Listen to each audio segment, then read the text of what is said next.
stuff about like podcast, books, stuff like that that you maybe recommend. And I think towards the end, kind of just getting a little bit more inspirational in a sense.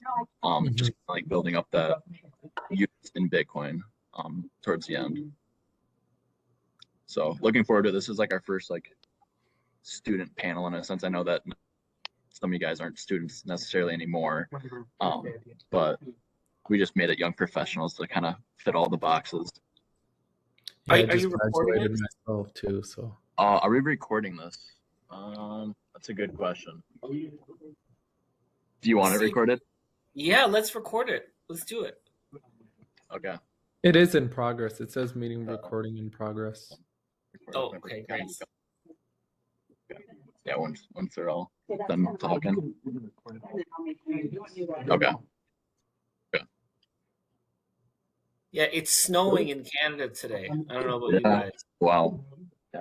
It's snowing all day. I see it. 44 and cloudy here. So Matthew, what do you do?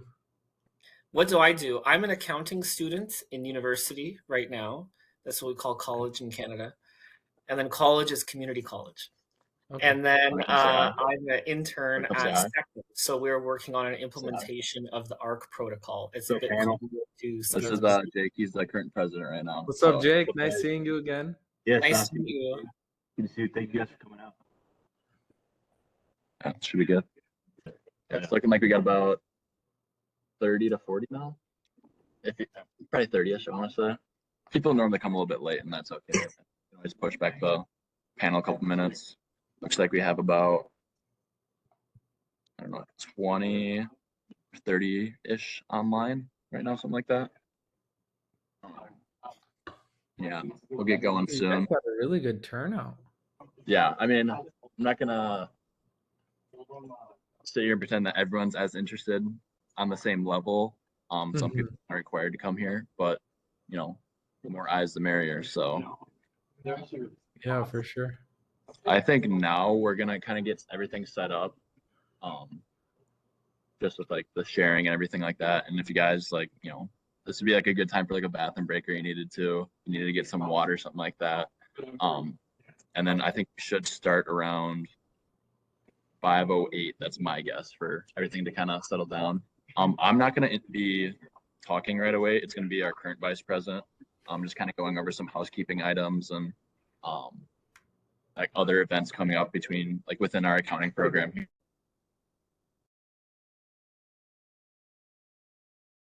There we go. Sorry, someone's muted me. If you wanna, stay off the camera, stay on the camera. It doesn't matter. But we'll let you know when we get started. So see you in about 5 to 10 minutes.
Thank you. Now it's working. All right. This one wasn't going through the WebEx, so now everyone should be able to hear me. I guess could you share the stage, please? So that way everyone can see them.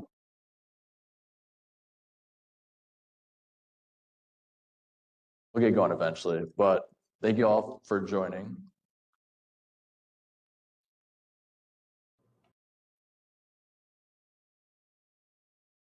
No difficulties.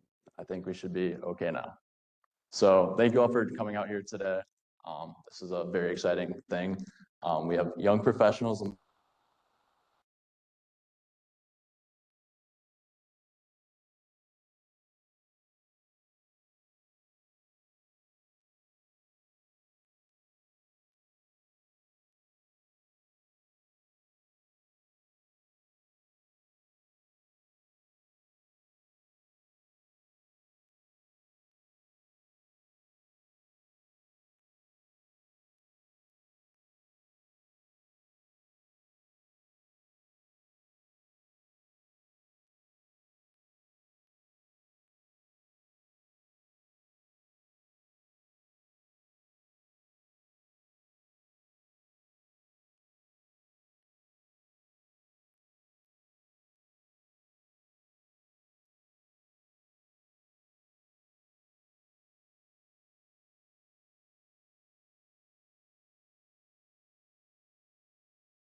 Hey, Matthew, can you hear us right now?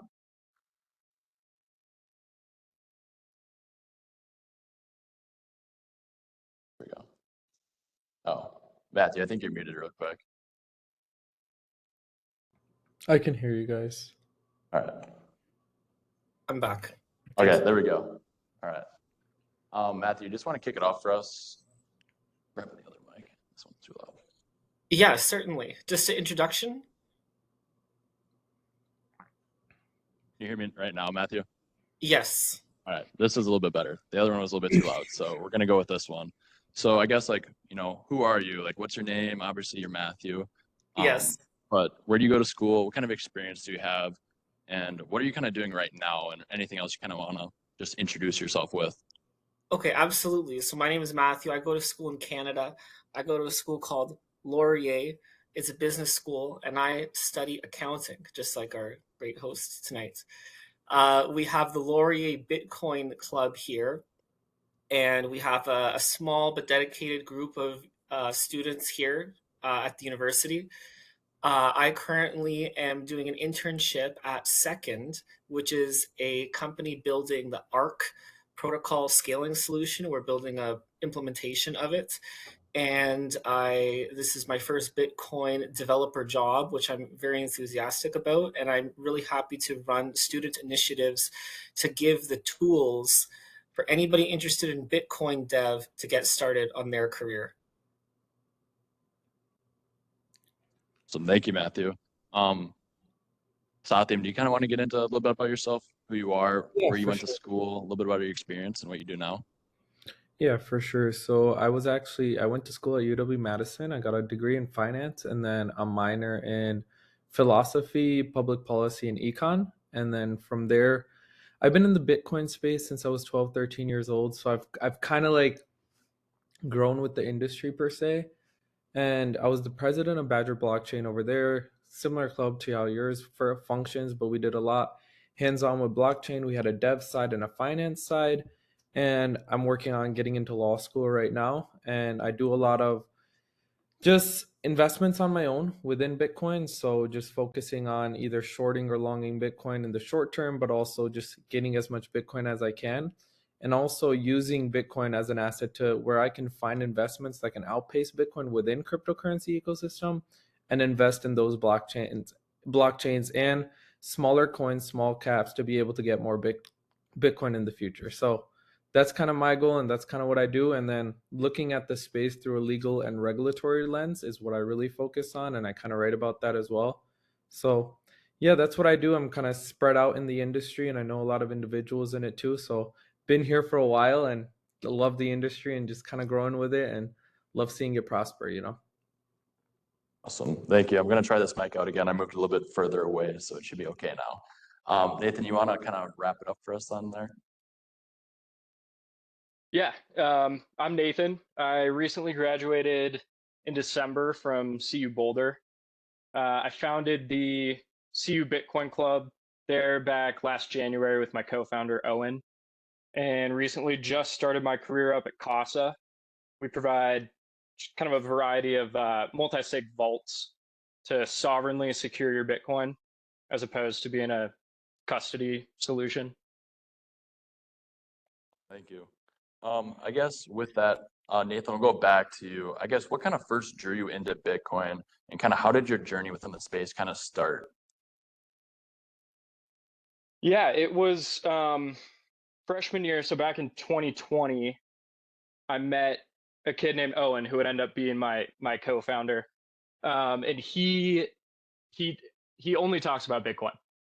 That's all I ever heard when I was around him, and he was really who orange pilled me. I hadn't heard a lot about it before that, and eventually was around it enough to where some of the things he was saying were starting to stick with me, but never really gave it too much thought until I kind of had the epiphany one day. I was working a restaurant job and working the same amount of hours every week, getting the same paycheck every week. But over time, it felt like my buying power was decreasing, even though I was getting the same amount of money every week. And that's kind of when the dots started connecting there, and I started doing my own research and really digging into Bitcoin. So thank you. Matthew, you want to be next then? Kind of what first drew you into Bitcoin, and kind of how did you kind of start within the space? Well, my story begins when I was young. My grandfather was really into the internet. And when I was a child, we would sit down and watch videos together about the Federal Reserve System and how fiat money works. And at the time, Ron Paul was big. So that got me onto like gold standard type topics, like conspiracies around the Federal Reserve. And then I just kept browsing online. And eventually I found Bitcoin in about the same circles. And there used to be this website. It's still online, but it's not so popular anymore. It's called We Use Coins, either .org or .com, something like that. And I remember thinking, yeah, we use coins, the people who want to transact with Bitcoin instead of dollars. This is something I want to be a part of. So then I went out and bought Bitcoin. And what's really interesting to me about that is that like it was never a vehicle of investment for me. I wasn't holding Bitcoin with the dream of becoming rich from it. It was about entering into the community of like-minded individuals. So I held Bitcoin for a few years, and then within the last little bit, I have gotten started with Bitcoin development. So I took the next step into, studying the technical aspects of Bitcoin and starting to contribute to some projects. So thank you, Matthew. Satya, I kind of want to finish up that question for us. What first kind of drew you into Bitcoin, and kind of how did you kind of get started then? Yeah, for sure. So I was like around 13, 14 years old, 12, around 8, 9 years ago. And my parents were big into gold, like gold and silver, like Matthew mentioned. And it was kind of just talking about like how the fiat system was more of a scam. And it drew me into Bitcoin, but without like the financial premise of it. I was kind of into like the supply demand characteristics of it and the whole like blockchain element and like the pseudo anonymous side of it too, but also just like owning your own financial wealth that like kind of really made it stick out to me. And it was the only like technological development that was away from like centralized servers at the time in my eyes, and especially like looking at it from a financial lens to where each like banking system and everything was so centralized in a way where you weren't the person holding your wealth. And then with Bitcoin, with gold, it was always the issue where your wealth is still in this physical asset in that physical place at that time. With Bitcoin, it can live inside of your mind. And that's what makes it so unique, to where it's an asset where it can completely live inside of your mind and it just exists in the digital domain, which really made it stick out to me. And then I just started learning about it and thinking about how this could play into like a governmental side, a regulatory side. And it just kind of like, I feel like I've been orange pilled my whole life. So it's kind of hard to talk about like how I just kind of grew with the asset, and seeing it become so mainstream now, it just kind of makes sense. And there's two forks in the road where I could see this going, and we'll get into that later. But yeah, that's kind of been my journey with this asset, and it's really cool. Awesome, thank you. Yeah, totally different from me. I mean, I kind of just got in the space 3-ish years ago. I mean, we have a professor here who might be talking a little bit later about kind of just the journey about that. I mean, I can kind of talk about it, but I guess with that, kind of just with Bitcoin kind of being on the internet, but also a form of money or a store of value, I guess like what was there ever like a particular moment or event that kind of just made you realize that Bitcoin was way more than just internet money? And whoever kind of wants to go first can kind of tackle that and go from there.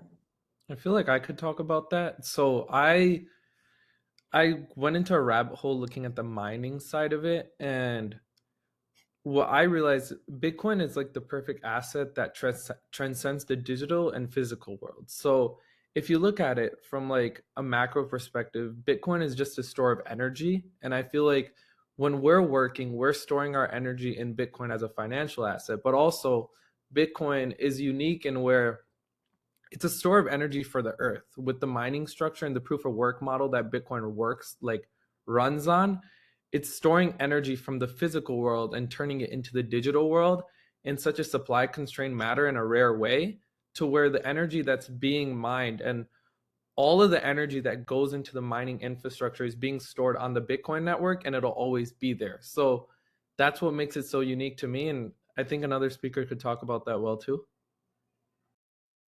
Matthew, Nathan, you want to chip in? Well, for me, I'll share that every time I think I understand Bitcoin, I'm proven wrong again. There's been many times where I thought I understood what Bitcoin was, and then further study made me realize no, what I was thinking before was wrong. Now I'm starting to get a better idea of what Bitcoin is. And a big breakthrough for me, I brought some books with me. So I read this book, Mastering Bitcoin, and it explains the technical aspects of Bitcoin. And it was very influential. And I would say it was a very pivotal moment in my journey where new dimensions really opened up to me about it. Awesome. Nathan, do you have anything to add with that then?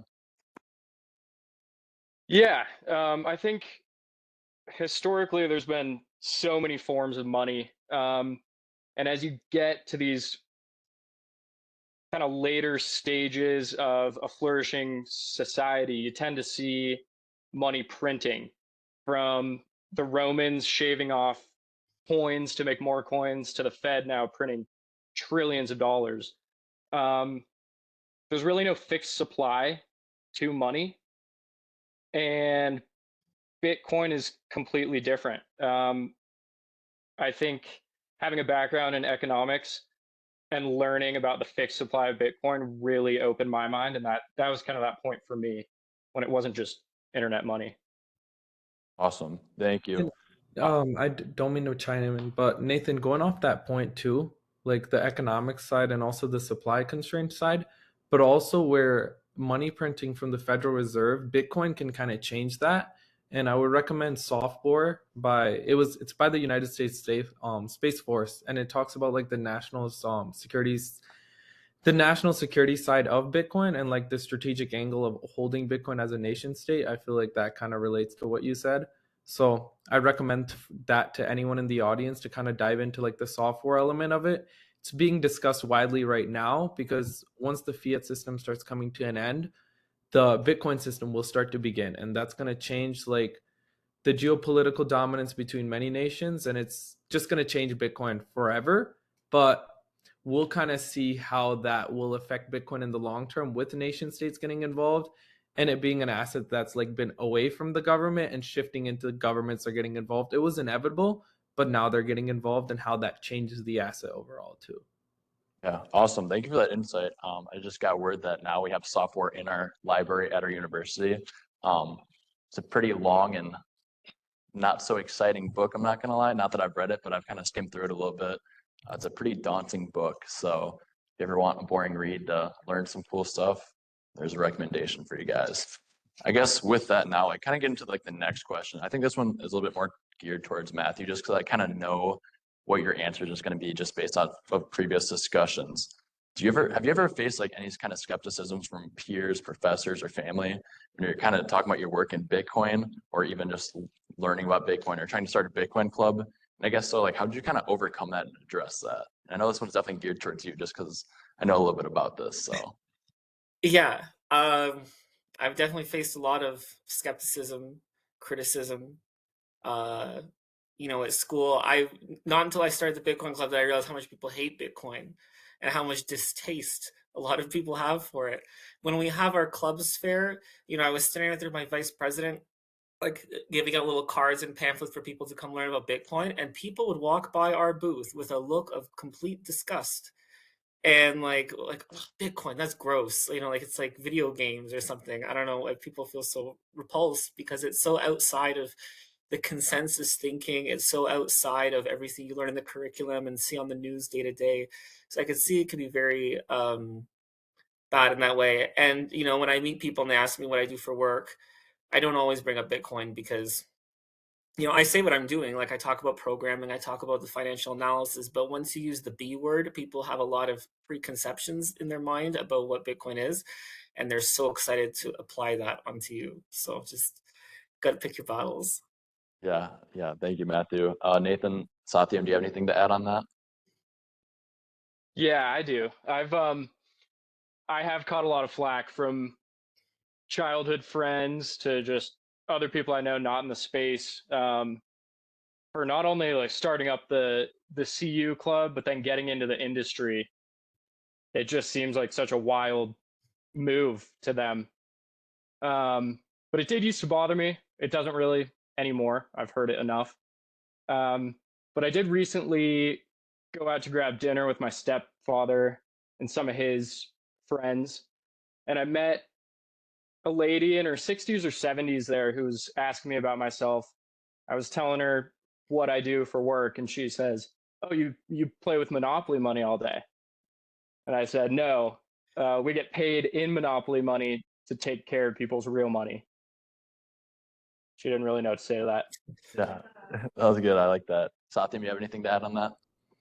Well, I've probably dealt with a lot of skepticism my whole life. I was in Bitcoin pretty early, so I would tell my high school teachers, like, hey, man, you should buy Bitcoin. You'll be retired in a few years. They wouldn't believe me because I always had like these crazy goals for Bitcoin. When Bitcoin was like $1,500, I'd be like, it's going to be a $100,000 asset one day. And no one really saw that coming when it was so low, but here it is now. And I feel like the skeptics come and go. So the skeptics went away when we were at 65, when we went to 100. And then now I see the skeptics coming back. They're like, oh, your little Bitcoin's at 80,000. It's going to go to 30,000 tomorrow. And I'm like, well, I'm just going to buy some more. And that's like, I feel like it's just there's not a mainstream understanding of it yet, and it's still seen as like an alternative asset. And metrics still kind of prove that when we look at like the market caps of assets, and that's why I see such, we might have some skeptics in the crowd right now too. So that's why I see like such a good potential in Bitcoin, because we're sitting at like a $2 trillion market cap for Bitcoin, 1.6, 1.7 trillion currently, right? And if you look at the market cap of gold, it's $21 trillion. So, and the market cap of total fiat currency and everything, Bitcoin is the smallest percentage of the small amount of that, but it makes the most sense. So over time, skeptics will be proved wrong. Everything that they're invested in will be grounded in Bitcoin eventually. And that's what's slowly going to happen. Even one day, I suspect we're going to see the US dollar that's going to be in each skeptic's hand be grounded in Bitcoin eventually. So a lot of these things will take time, and people will take time to learn. And I feel like eventually everyone will, not everyone, but most people will get orange pilled, and they're going to start to see the future of Bitcoin and why it's such a unique and extraordinary asset of our lifetimes.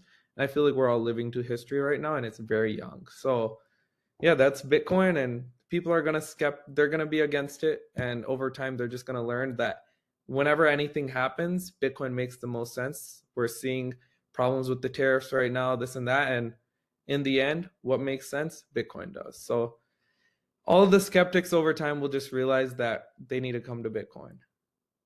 Awesome. Thank you for that. Yeah, I know whenever I go home, talk with some of my hometown friends, it's usually pretty negative. I mean, I have a couple of friends who are more willing to accept the fact of Bitcoin being a thing and a good store of value and whatever. But most of my friends from back home, they always give me crap for it. And here I am, and they're the ones not buying Bitcoin, and I am. So that's on them.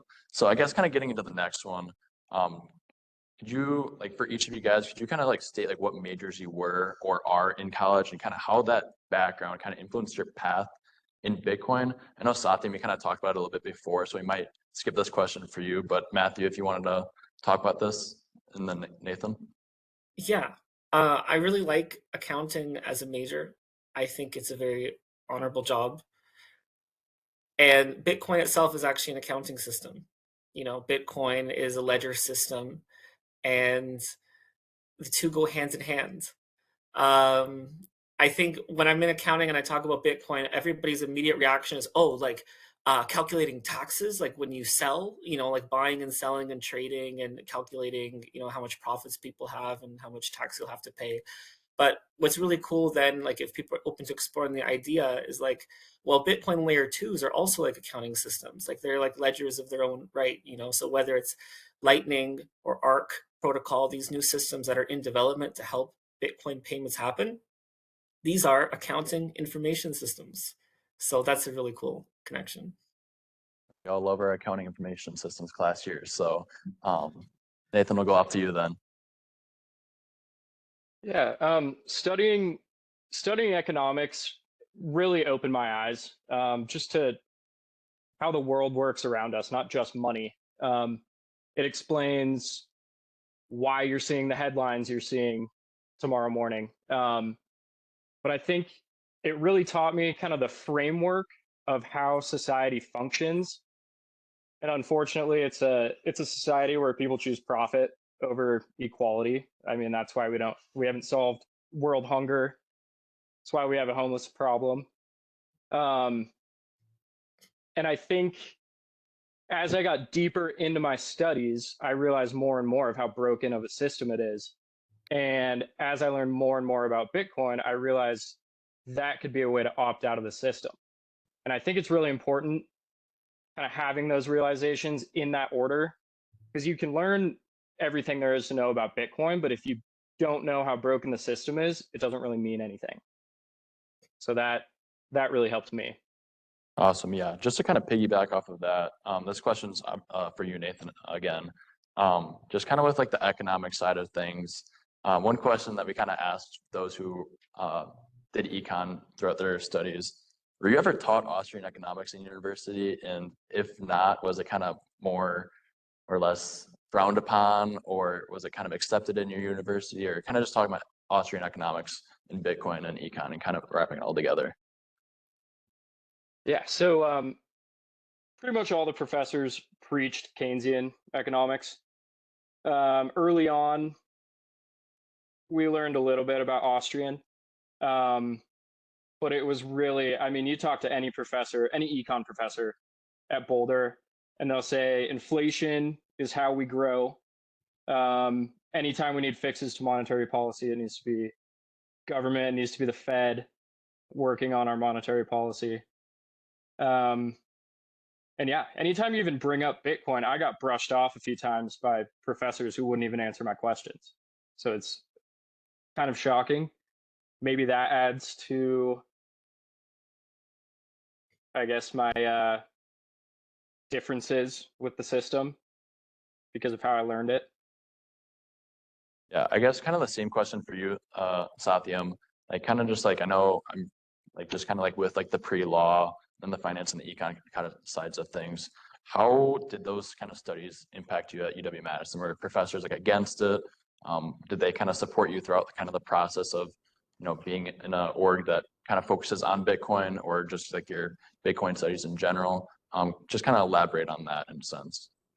Yeah, for sure. So a lot of professors were against it. So I would get made fun of in front of the lecture hall, and I would defend Bitcoin and prove them wrong on the spot. And that was the main part of it too. And then I noticed one thing was the financial equations would work for Bitcoin. So if you look at a risk-free asset, which would usually be treasury bonds, and if you took that and replaced it with Bitcoin, the equations would still work. And I started noticing that like right now Bitcoin might be volatile. It might be a volatile asset, but one Bitcoin will always be one Bitcoin.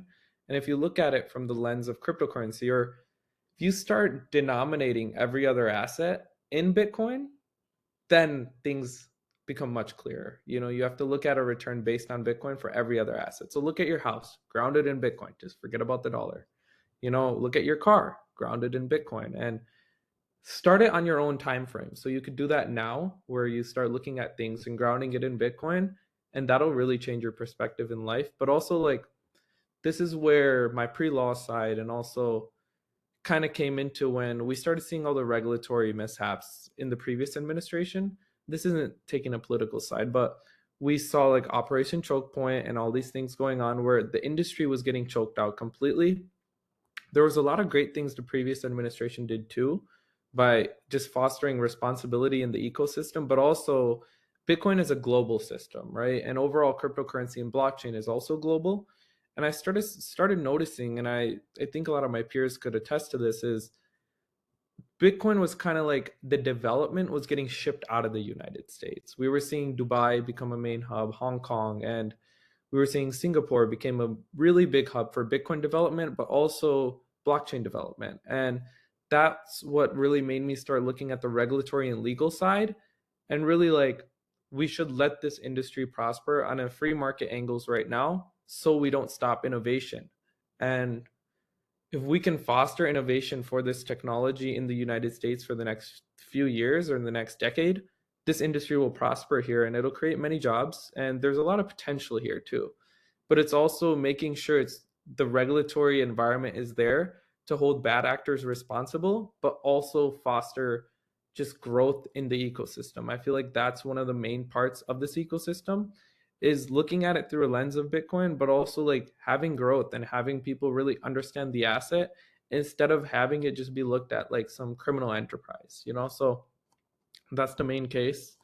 And at UW Madison blockchain, that's kind of like what I would discuss is the cases that we saw against Coinbase, the cases that we saw against Consensus. We saw a lot of things happen that really were showing all the bad angles of the industry without showing the good angles. So fostering growth is what I feel like is the goal for the next few years. And once growth happens, the regulatory environment will follow.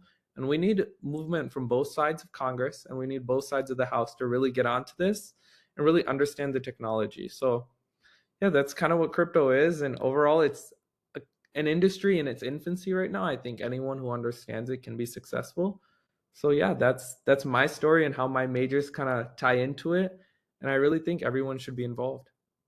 Yeah, awesome. Thank you. So now we're gonna kind of pivot more just like kind of how your guys' clubs, both present and in the past, kind of had like meetings or maybe see like what we could do better, things that you would maybe recommend for maybe us, or things you may have wanted to do in the past. So Matthew, I wanted to kick it off with you. Like, how often do you guys meet? What do you guys kind of talk about? Or I guess more sense, what is a normal meeting for you guys for your club?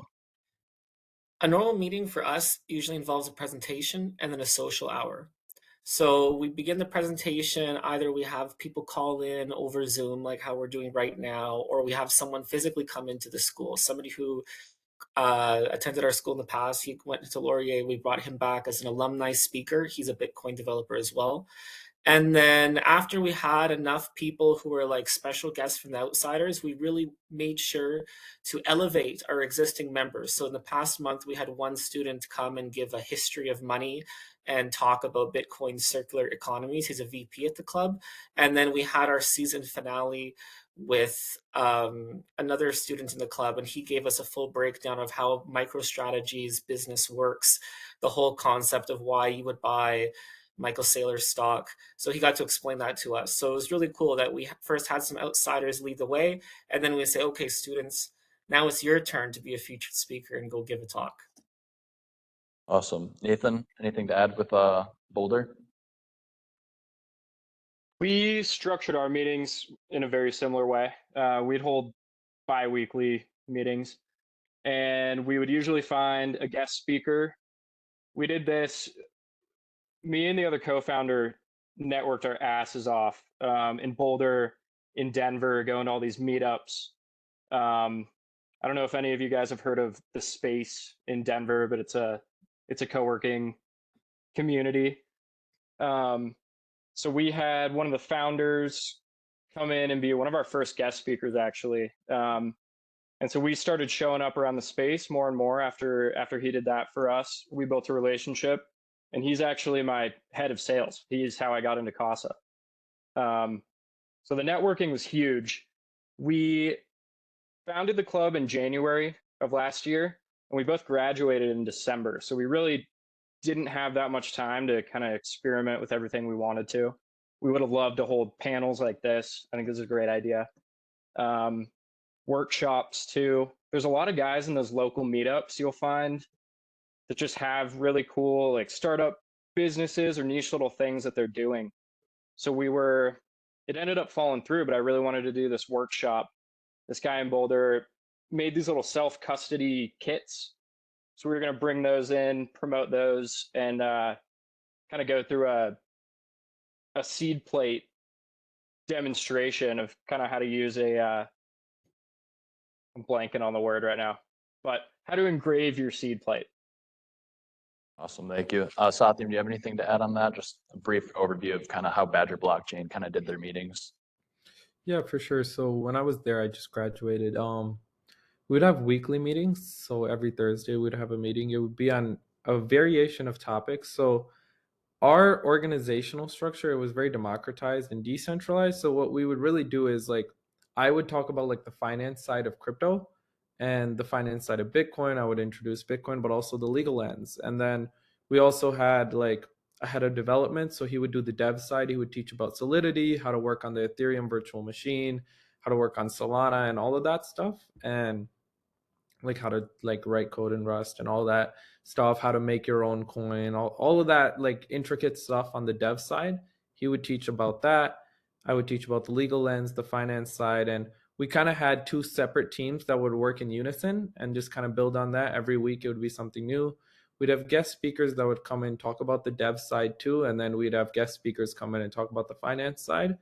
That's kind of how we did it there. And we had an educational structure too. So just teaching people about what these things are for people that started out. So the start of the semester would just be teaching, and then the end of the semester would just be like news updates, teaching about the legal side. And yeah, that's kind of what it was. Yeah, I think we'll probably reach out at some point too, just since Whitewater and Madison are pretty close, about an hour drive away from each other, and definitely set something up in the future. I think now just kind of wrap it up with some more general questions. I'm going to go to Nathan for this one, and it'll go for everyone else as well. In your opinion, what is the most optimistic future for Bitcoin, but also the most pessimistic future for Bitcoin? I know this can get pretty deep, and depending on how deep or not you want to get, it's totally up to you. I think Sothium's going to agree with this. He kind of touched on it. I think my optimistic case is kind of seeing a financial system built on Bitcoin. It would allow, it would encourage people to save rather than spend. You'd be rewarded with that. Wealth would be available to more people, providing more equal opportunities. And transacting would be instant peer-to-peer. It's crazy how you can submit an invoice on a Friday afternoon and that money won't hit your account until Wednesday. That it's completely unnecessary. There's middlemaning involved, taking fees. No need for that. So I think ultimately what would need to happen is for Bitcoin to be used as not only a store of value, but also used as a medium of exchange, which would be huge. I know right now, kind of the day ones really don't want to sell; they want to hold, which I totally get. But I think eventually I would like to see it kind of evolve into a medium of exchange. I think pessimistic, we could keep going down the road where institutions are hoarding, which makes people not willing to transact with it. And that would kind of cause an artificial supply shock. So whoever's sitting on these big stacks, it's going to grow and grow and grow. And that kind of beats the purpose of decentralization. It's kind of centralizing the wealth again. So I think using it as a medium of exchange is a huge part of it. Awesome. And especially with those layer 2 solutions of Lightning or Signal or whatever other layer 2 solution there is. I mean, that makes that medium exchange so much easier. Instant payments. I know we've used it within our own club. We've even done a demo on it before. Not too deep into it, but yeah. And Matthew, kind of same question for you. Same optimistic and pessimistic view of Bitcoin. Yeah, mine once again comes back to the medium of exchange aspect.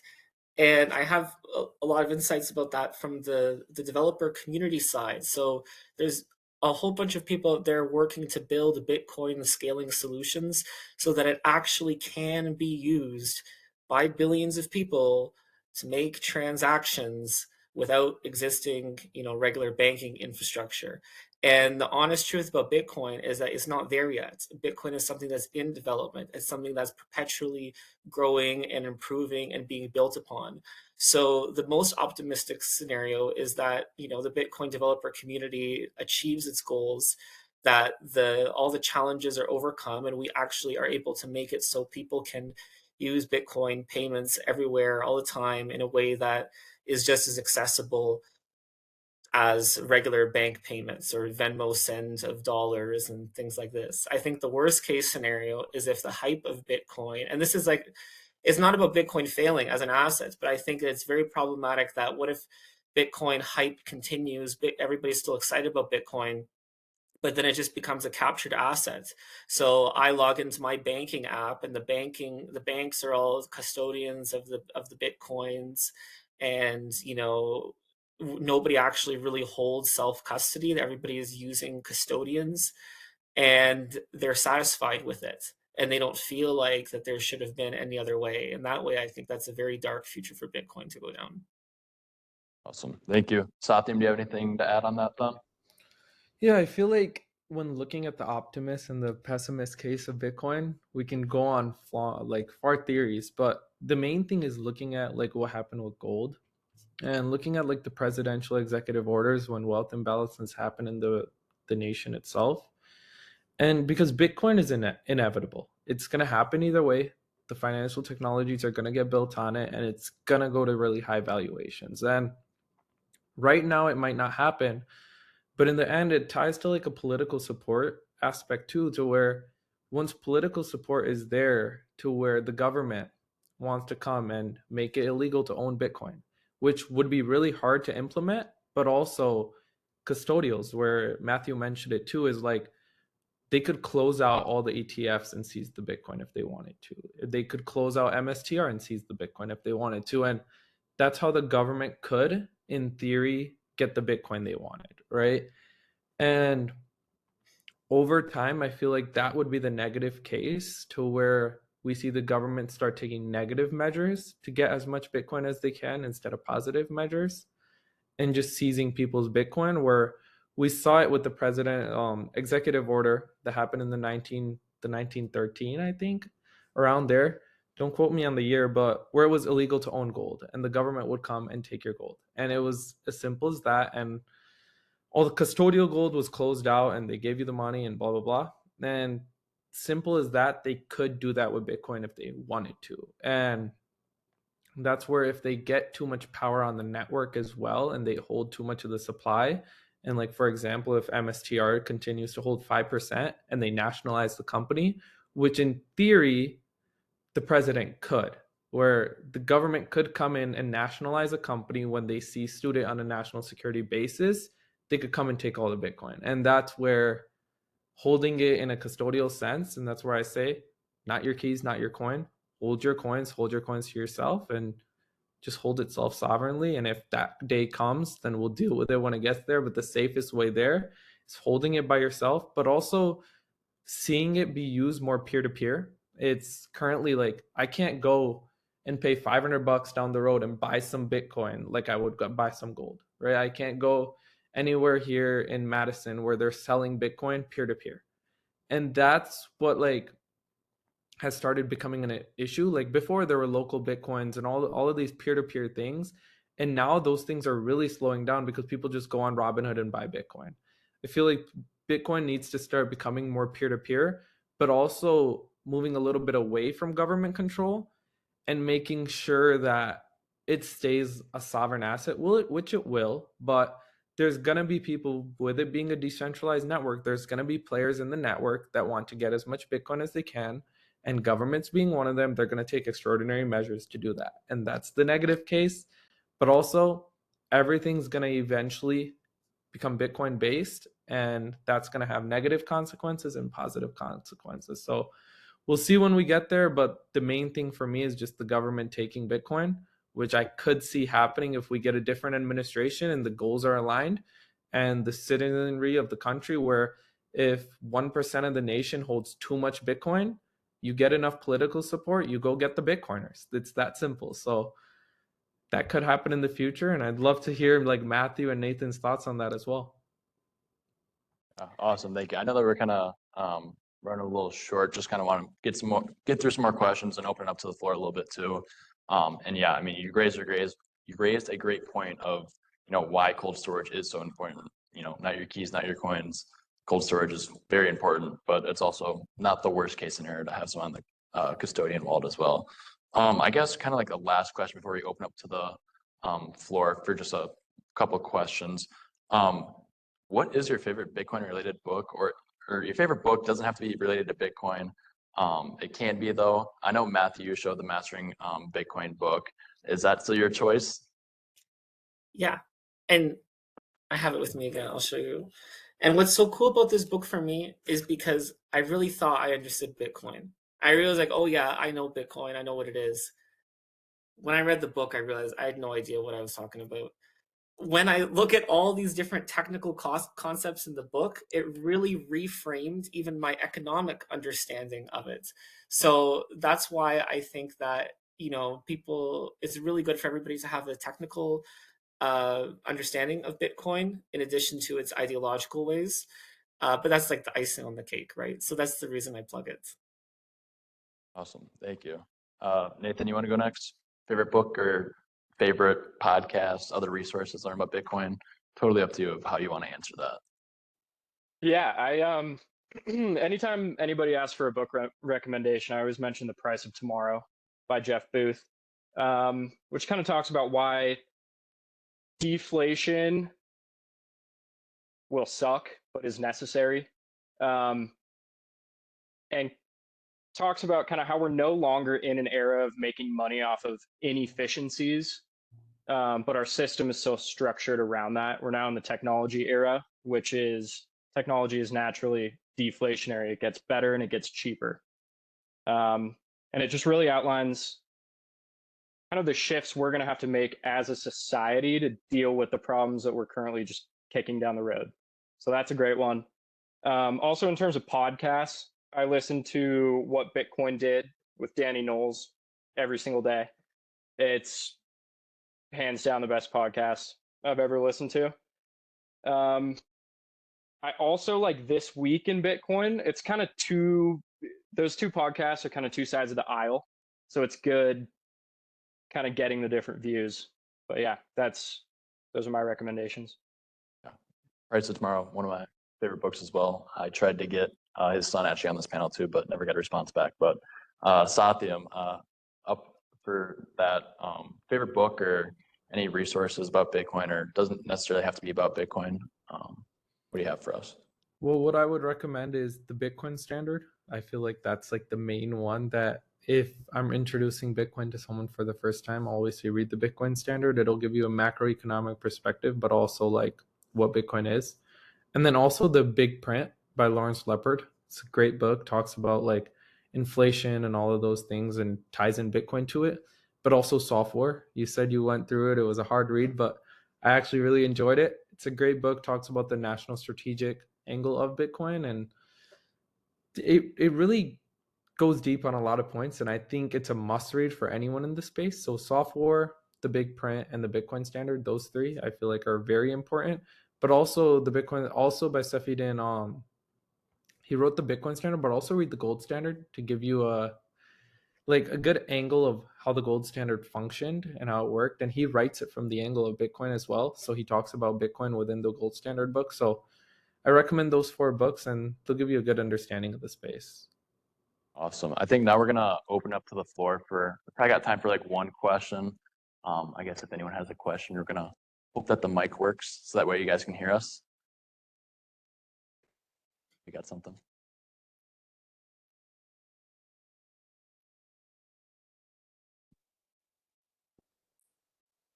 All right. Any questions? Yo, you got a question for the panelists by chance?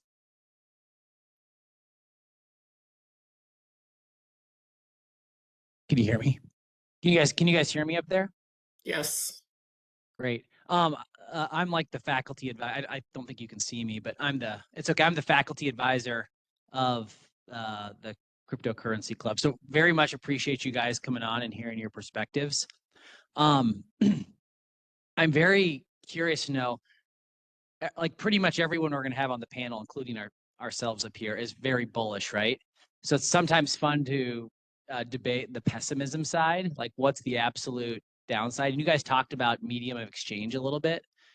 Can I push back on that a little bit? Do we need medium of exchange anytime in the near future? Isn't it okay if we have a long-term store of value that takes place? When I look at the bullish case for Bitcoin, right, by Vijay Boyapati, there's that famous chart showing the timeline where money goes through the store of value phase first and then goes to medium of exchange. If I were just to push back and say, we don't need it as a medium of exchange in my lifetime or your lifetime, it'll get there eventually, right? So let's say in the year, or maybe when you're older, so in the year 2060 or something. Is that such a bad thing? Or do we need it like today? Do I need to buy my coffee today with Bitcoin? I feel like I could kind of comment on this. So this is kind of like something I've studied. Do we see a lot of transactions happen in gold? I don't think we do. So I feel like what eventually we're going to start seeing is a lot of things will go to a Bitcoin backing, and those will be used at a medium of exchange. But Bitcoin itself would not be used as a medium of exchange, more of a store of value. But also it's a peer-to-peer currency, right? So Bitcoin is the first form of money to also have a transactional network built into it. So that's what makes it very unique from gold, is where gold didn't have the transactional network built into it. Bitcoin does with the Bitcoin network. So we're already seeing it be used as a medium of exchange to where it's being transacted. The Bitcoin network is being used, people send it peer to peer, and that happens, so that makes it kind of a medium of exchange.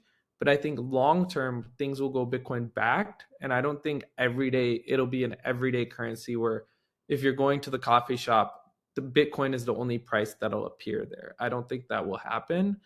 And yeah, long term, we'll see it kind of like function how gold did, but gold didn't have its inherent network built in for transaction. Gold is still transacted by middlemen. Bitcoin has its own network, which is used, and we see Bitcoin transactions happen daily. So yeah, that's my angle on it. I know Matthew had some disagreements, so I'd love to hear his side of it too. Yeah, thank you. The reason I shook my head is because I have the perspective that the reason why Bitcoin is a store of value is because it is used as a medium of exchange. So what makes Bitcoin valuable is that people demand it. They want to acquire Bitcoin because they either want to make transactions with it, they want to hold it, they want to do something with it.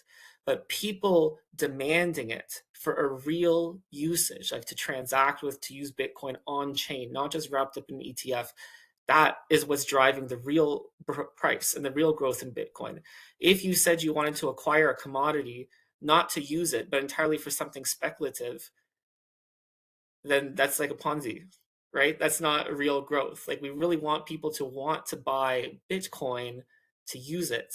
And I don't think that I don't see a scenario where Bitcoin is not used for transactions, that there is no on-chain usage, and then it grows to being millions of dollars because people's hype will run out eventually. There has to be a real, true, sustained growth of people transacting on the network in order to bring it to like a optimistic future.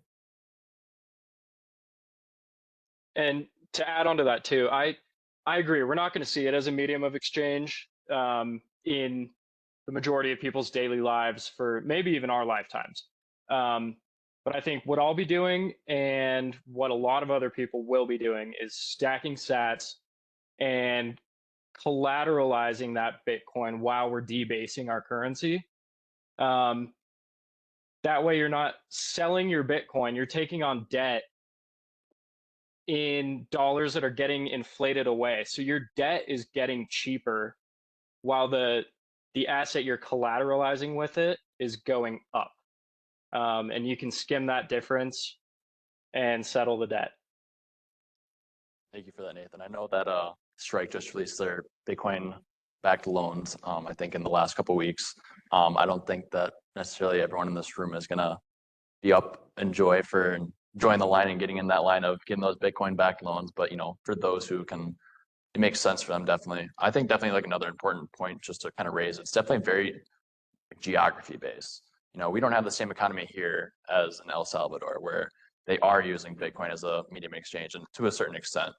I think just like having that, in a sense, American privilege of, we have the stock markets, we have all these different assets, we have our multi-$100,000 houses, whatever it is, and we have that ability to get that where we don't necessarily need to, transact with Bitcoin on the daily basis too. So I guess with that, Matthew, you can go ahead real quick. Oh, I was just going to say that like Bitcoin does not need to be used at a coffee shop to be a medium of exchange. People transact with Bitcoin. There's billions of people on Earth. You just don't see it happening. There's so many Bitcoin transactions. Every 10 minutes, these blocks are full. People are transacting. Just because we don't see it at the grocery store doesn't mean it's not happening. Yeah. Paul, did you have anything to add on that at all? Thanks, guys. I intentionally gave you a question I figured you'd disagree, that you guys, between you guys, would disagree on. My last question, and I think we're over time here.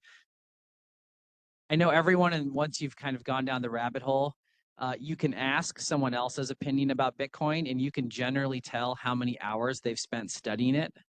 And I like to tell people that, tell me how much you know about Bitcoin, and I can tell you how long you've studied it.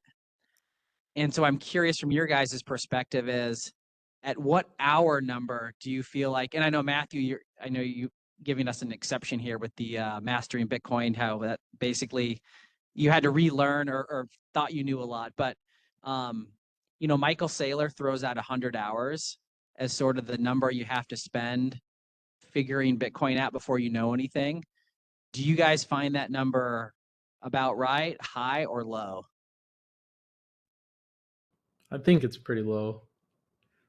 I feel like, I'm still learning new things every day, and I've been in this for, almost a decade now, and learning new things every day. And every day I wake up and learn something new about Bitcoin that I didn't know before, and gives me more of a reason to buy. So yeah, I think 100 hours is very small. I completely agree with that. I've been in the space only for a couple years. I've definitely hit over 100 hours, but I'm usually not the smartest person in a room when I'm in a room full of Bitcoiners. And I think even till the day I die, I'll be learning new stuff about it. So I don't even know if you can put a number on it. I think it's perpetual in a sense, you know, like just keep learning about it and learning, but you've never like, it gets further and further away the more you learn about it. So I think I'll learn about it, but then I just see like the goalposts get further away, you know? So it's kind of what it is. So yeah. It also depends a lot on what people are learning, because you can learn things about Bitcoin that are false. You can go on Twitter and you can follow key opinion leaders who say things about Bitcoin that are not true. So when you're spending hundreds of hours studying Bitcoin, you're studying somebody's interpretation of it. You know, Bitcoin is the protocol, it's the code. You run the node software on your computer, you can see there's like version numbers and updates, and then people have different ways to describe it, but I don't think that being educated on Bitcoin is always being able to like reiterate what Michael Saylor's version is, or be able to repeat back what this Bitcoin celebrity tells you. Oh, now you've learned Bitcoin. I think that what's really cool about Bitcoin is that, you know, you get to choose your own adventure, and the type of content that you consume can be very variable. So thank you for that, guys. You know, I hope to see you guys in Vegas this year, if you guys are going. And I guess with that, could the crowd give them a round of applause? All right. Yeah. Thank you guys again. You guys are free to leave. We're gonna have Dylan come up. He's gonna give a little, very, very short, I guess, exit in a sense, and a debrief of kind of this. You guys are free to go for all the online people. You know, I'll be sure to keep in touch with you guys. I'll send a thank you here pretty soon. And thank you again for your time. So you guys are free to leave for the online people. Thank you very much for having us. Yeah, thank you guys. Thank you guys. Appreciate it. Thank you to